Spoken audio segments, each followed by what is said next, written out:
Hoje temos nosso amigo, companheiro aqui, né, sempre presente conosco, Luiz Felipe, do Centro Espírita Antônio de Pádua, lá em Florianópolis, que sempre nos traz temas interessantes e hoje ele vai falar sobre as características da perfeição.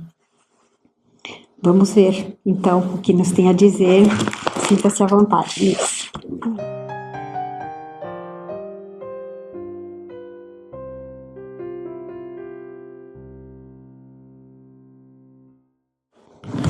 Boa tarde a todos.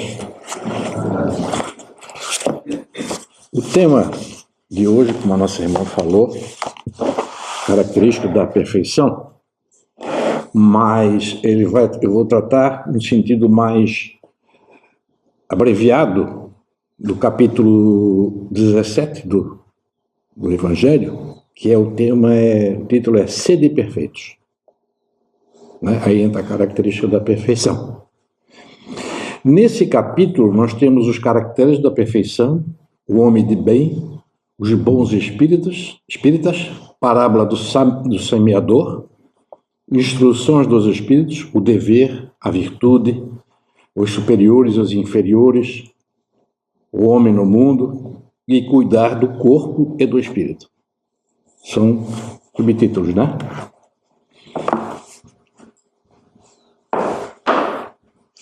Mas eu gostaria de iniciar fazendo a seguinte pergunta.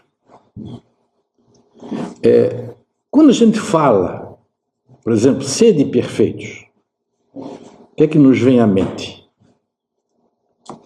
Perfeitos. Os espíritas perguntariam, nós, né, que estamos na doutrina, materialmente ou espiritualmente? Porque só temos já dois viés aí. Mas, quando nós nascemos, de vez em quando eu lembro e falo, que é importante ter como uma diretriz, né? Quando a gente nasce, quando nós temos o primeiro gesto na vida material, que é a criança chora, né? O que é que aquela mãe ali, naquela ansiedade, naquela felicidade, quando o médico chega, ou a parteira, no caso, né? Pergunta, olha, uma menina ou um menino, tá? O que a mãe pensa? É perfeito? É a primeira pergunta que toda mãe faz. É como se a perfeição fosse a matéria. E nós já sabemos que a perfeição não está na matéria. Que mesmo que ela venha com um problema físico, qualquer natureza, faz parte de uma evolução. Então, a perfeição está no espírito e não na matéria. Mas isso é hábito, né? Mas a gente teria que repensar, né? Então eu perguntaria assim para vocês, interessante, né? A doutrina nos explica isso, né? E a gente estuda muito isso, que nós nascemos simples, ignorantes. Não ignorantes no sentido vulgar. Eu estou falando de ignorância no sentido do conhecimento das leis, né? Dos princípios morais. Mas nós nascemos potencialmente perfeitos. Nós nascemos encarnamos já com predisposição de buscar uma melhora moral. Isso é a essência, está dentro do nosso espírito. Né? Então, nós já temos essa condição. Nós nascemos simples. Mas, em cada encarnação, nós começamos a sair da ignorância. Esse é o lógico. O que Jesus quis dizer sede perfeitos? O que é que ele quis dizer com isso? Lá em Mateus, 5, versículo 48, ele diz assim, Jesus disse, sede vós, pois, perfeitos, como é perfeito o vosso Pai, que está nos céus. Mas esse não é um convite para fazer tudo em perfeição, mas um convite para entender melhor os ensinamentos, o amor do nosso Pai. É a nossa obrigação de buscar a perfeição, mas Jesus faz um convite. Aquele convite, naquela época, 2025, né, usando a data de hoje, é um marco. É um marco. Né? Porque nos tempos de hoje, se a gente for amar aquele que nos ama, que não nos trazem problemas, é fácil. O difícil, o desafio maior é amar os nossos inimigos, os nossos adversários. Por que eu estou falando de amar? Né? Porque a perfeição necessariamente passa pelo amor. Necessariamente. Nós, quando vamos buscar a perfeição moral, necessariamente nós temos que entender o que é o amor. O que é um amor em que Jesus nos colocou, nos orientou. Então, essa perfeição, ela constitui uma meta. Está dentro de cada um de nós. Uns mais, uns menos, né? Então, amar o próximo como a si mesmo é um caminho. Quer dizer, é uma dica, né? É uma chama, é um alerta. E aí cada um, dentro da sua evolução, vai buscar isso. Porque o enfrentamento, as dificuldades, os entraves que a vida aqui no plano material se apresentam, são oportunidades da gente buscar o aperfeiçoamento. Então nós vamos fazer aqui, eu gosto de fazer sempre uma analogia, né? O homem primitivo. Quando eu falo homem primitivo, quando nós éramos primitivos, que nós não fomos criados assim já com conhecimento, nós fomos criados simples e ignorantes. Então, na época que nós éramos primitivos, como é que era aquele momento da nossa vida, o aprendizado nosso? Porque todo aprendizado leva ao conhecimento. A partir do momento em que eu começo a estudar a busca da minha melhoria moral, eu vou adquirir conhecimento. Não quer dizer que eu estou evoluído, mas eu já tenho o conhecimento. Né? A evolução se dá a partir desse princípio. Eu conheço. Então agora eu conheço. Já tenho uma diretriz, um caminho a ser seguido. Um facilitador. Né? Então o homem primitivo, ele veio com o quê? A maior essência dele, que era o instinto. A sobrevivência, a necessidade era o instinto dele que fazia isso. O homem primitivo, ele aprendeu a se esconder em cavernas, ele aprendeu a sobrevivência dele, que senão ele iria, de repente, algum animal, alguma coisa poderia levá-lo à morte. Não que ele entendesse a morte como nós hoje entendemos, mas o que ele trouxe? O instinto. Assim como os animais. É o instinto. O instinto da sobrevivência. Dentro da sua ignorância, ele sabia, não, ele tinha como instinto natural que para sobreviver ele tinha que matar para comer, para se alimentar, cuidar dos perigos, mas estava dentro dele, né? Mas qual era a base disso dele? A base dele era sobreviver, unicamente sobreviver, não tinha referência. A referência era a sobrevivência. Ok. E assim, nós viemos reencarnando, desencarnando, reencarnando, desencarnando.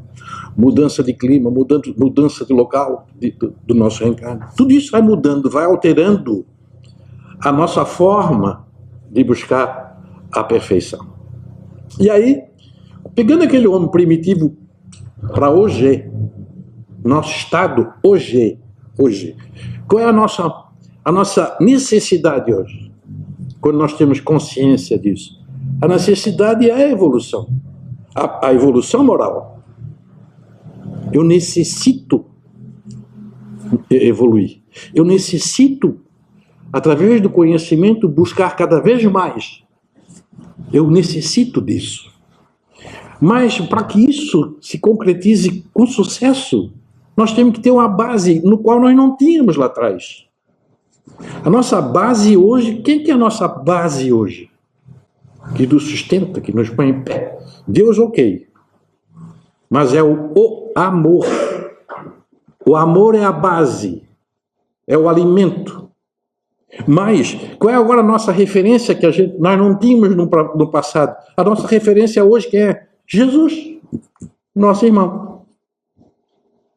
Então, graças a isso tudo, a vinda dele, antes disso veio lá Moisés, os 10 mandamentos, né?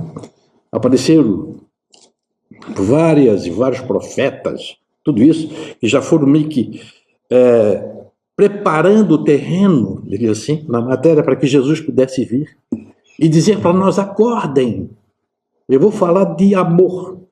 Tudo que está escrito, tudo que Jesus falou, se nós pudéssemos dissipar tudo isso, juntar tudo e espremer, ia sair amor. Somente amor.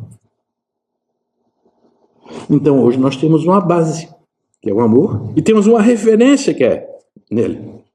Mas tem uma coisa que tinha no homem primitivo e que continua tendo hoje, que é o problema nosso, por incrível que pareça, que foi um presente também que Deus nos deu. Nós com referência ou sem referência, que chama-se livre-arbítrio. O livre-arbítrio é que, quando a partir do momento que eu tenho consciência que eu preciso trabalhar o amor dentro de mim, não esse amor que a sociedade está acostumada a entender, acostumada a viver, é o amor essência que eu quero dizer.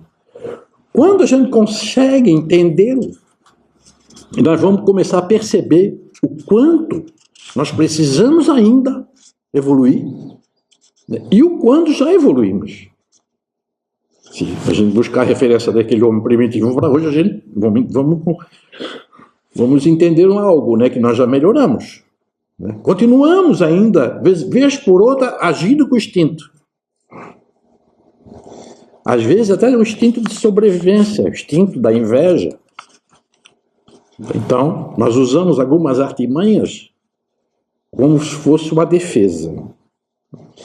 Então, qual é a diferença? A diferença está na ação e na responsabilidade. Usando o livre-arbítrio. Eu tenho consciência. Ok. Mas o foco da consciência, e é aí que eu acho interessante, que nós temos consciência e nós erramos. Por quê? Porque a evolução, ela não é a mesma coisa do que conhecimento. Nós temos consciência do conhecimento. Sede perfeitos. Aí nós temos que responder: estou procurando.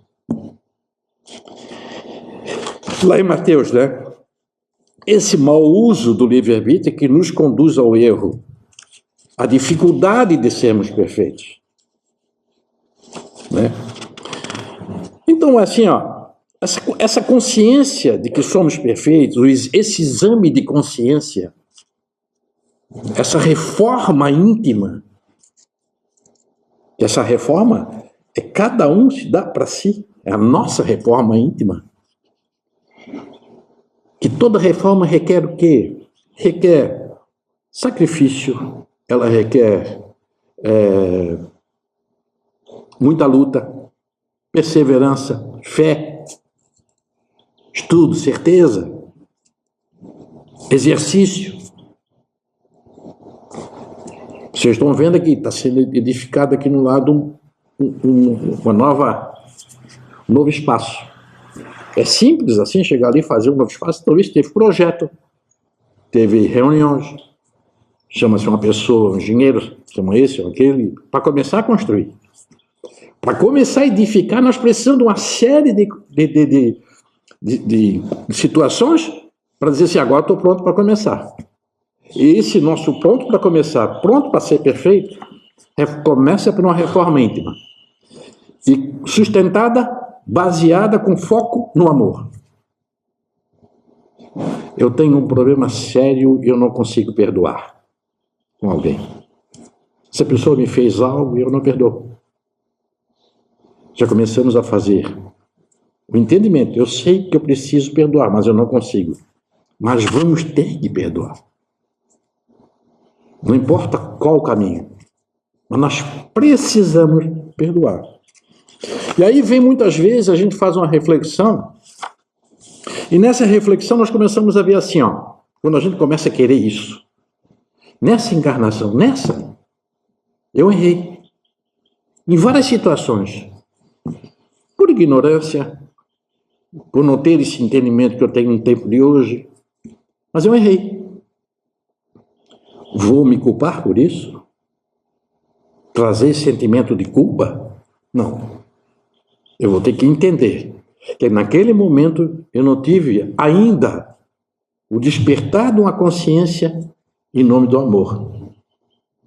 Vou procurar, quando surge esse fato do perdão, da necessidade de perdoar, eu vou procurar uma forma de mudar isso. Pedir desculpa, tentar me aproximar, pedir perdão, se for necessário for. É um caminho de ser perfeito, a busca da perfeição.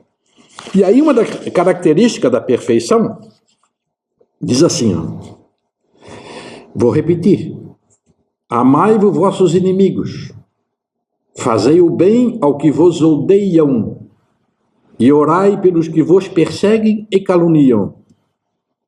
Porque, se somente amardes aos que vos amam, que recompensa tereis nisso?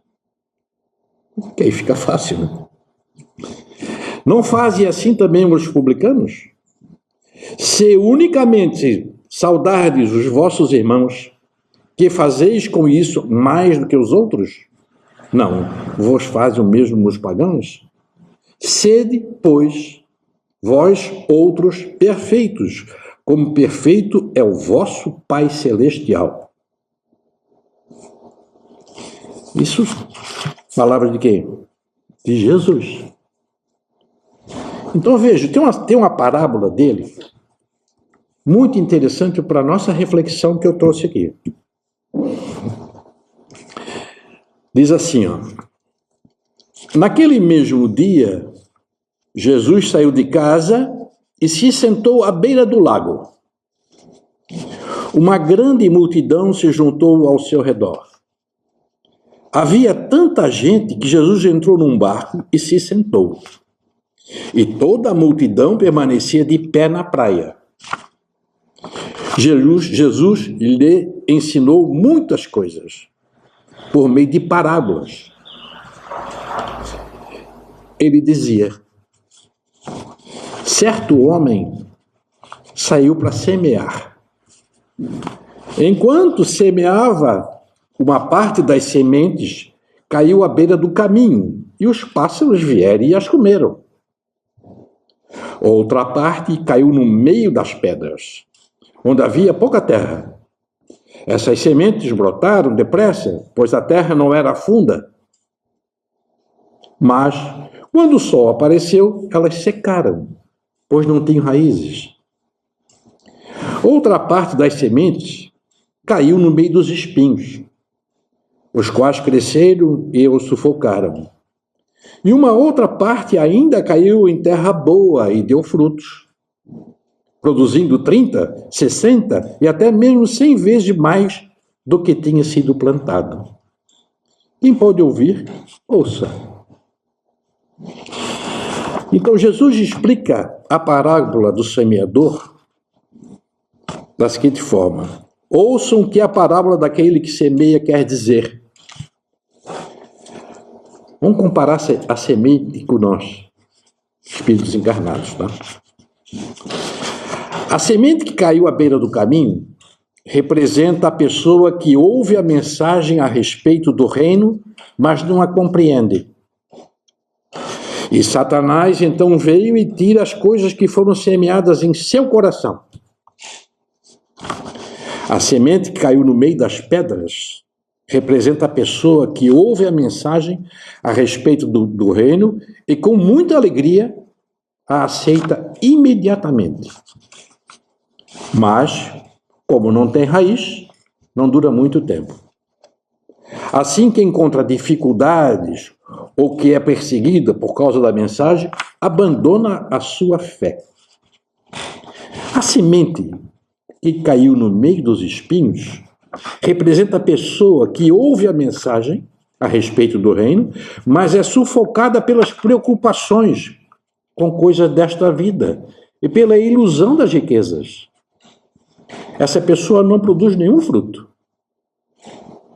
Mas a semente que caiu em terra boa representa a pessoa que ouve a mensagem e a compreende. Essa pessoa cresce e produz muitos frutos, algumas vezes 30 ou 60, ou outras ainda 100 vezes mais. O solo fértil. O que quer dizer o solo fértil? O solo fértil, ele representa o nosso coração. Nossa tarefa, a grande missão, é torná-lo fértil, para receber a boa semente e render bons frutos. Então, o que está querendo dizer com isso? Jesus deixou isso há 2025 anos, aproximadamente. Jesus falava de amor. Muitos ouviram. Já ao longo da caminhada. Desencarnado, reencarnado, como nós. Desencarnamos, reencarnamos. E será que nós cultivamos alguma coisa a respeito disso? Ou será que a gente lê, ouve o que está lá dito por Jesus e não cumpre? Ou que vem as preocupações do dia a dia, que a gente esquece até de orar? Muitas vezes nós vamos dormir já cansado, exausto do dia de trabalho e nem sequer agradecemos. Coisas básicas, elementares, diria assim. Gratidão. Muitas vezes a gente se defronta com situações difíceis, provações, e a gente vai contra todo esse princípio que Jesus pregou, que é o amor. Então, tudo isso fica como reflexão para vocês, porque os caracteres da perfeição, eu trouxe aqui, mas é muito longo, não vou me estender muito. Só para dizer para vocês que os caracteres da perfeição, exemplificando, são 17. E está naquele capítulo chamado Homem de Bem. Aí fala lá que tem fé no futuro, que tem, por exemplo, aqui, em todas as circunstâncias, toma como guia a caridade, que é amor, A exemplo de Jesus, perdoe e esquece as ofensas e só dos benefícios se lembra, por saber que perdoado lhe será conforme houver perdoado. Então, são situações que nós temos hoje em dia. Nós temos hoje uma referência, coisa que não tínhamos há milhares de anos atrás. E aí a nossa gratidão, onde é que está, Onde está a nossa gratidão? Continuamos ainda buscando nos aperfeiçoar, entender um pouco mais disso, se aprofundar nas palavras de Jesus é o caminho, a caridade é o amor. É isso que nós temos que fazer. Porque, dependendo do grau de evolução, poderá se tornar fácil para uns, mas poderá se tornar difícil ou quase impossível para outros. Mas sempre nós temos que entender que nós temos dentro de nós uma essência, uma energia que vai nos levar sempre à procura, à busca dessa evolução. Independente de dogmas, independente de crença, não importa. Isso está dentro de nós. Faz parte, assim como o instinto foi tão importante lá no início da nossa caminhada. Hoje a importância é conhecer o amor. Nós precisamos conhecer o amor. Ou nos aprofundar um pouco mais dele. Então, essa, na verdade, é a mensagem de hoje. Vocês saiam daqui, né, com essa reflexão. Eu necessito de uma reforma íntima. Eu não sou perfeito. Eu estou buscando a perfeição. E essa busca da perfeição, nós vamos muito longe ainda. Há talvez alguns milhares e milhares de reencarnações para alcançarmos ainda um patamar que ainda vamos buscar a perfeição. É o grande desafio. Espero ter ajudado todos vocês, encarnados e desencarnados, né, com essa mensagem, porque ao falar para vocês eu também trabalho dentro de mim, não é que eu seja essa perfeição, pelo contrário, estamos buscando, estamos no mesmo barco. Obrigado pela atenção.